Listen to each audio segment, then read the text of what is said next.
भाजप नेत्या चित्रा वाघ यांनी प्रधानमंत्री मातृवंदना योजनेचे महत्त्व अधोरेखित करत ती देशातील लाखो महिलांसाठी अत्यंत उपयुक्त आणि यशस्वी ठरत असल्याचे सांगितले। गर्भवती व स्तनपान करणाऱ्या मातांना आर्थिक मदत, आरोग्य सेवा आणि पोषण यासाठी ही योजना महत्त्वपूर्ण आधार ठरते।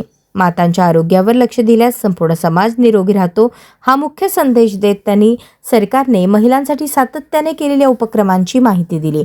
योजनेचा लाभ अधिकाधिक महिलांपर्यंत पोहोचवण्यासाठी ही प्रयत्न वाढवण्याची गरज असल्याचे त्यांनी नमूद केले।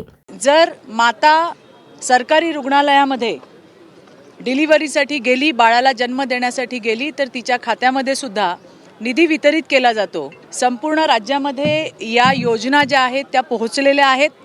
नंदुरबारच्या या घटनेबद्दल मी नक्की माहिती घेईन। ही काय आत्ता नवीन आणलेली योजना नाही आहे।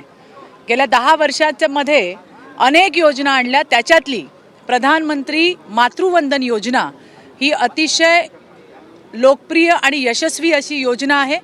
नंदुरबारमध्ये सुद्धा याची अंमलबजावणी निश्चितच झालेली असेल, तरी आपण जे म्हणताय त्या अनुषंगाने मी पुढील माहिती घेऊन आपल्याला कळवते।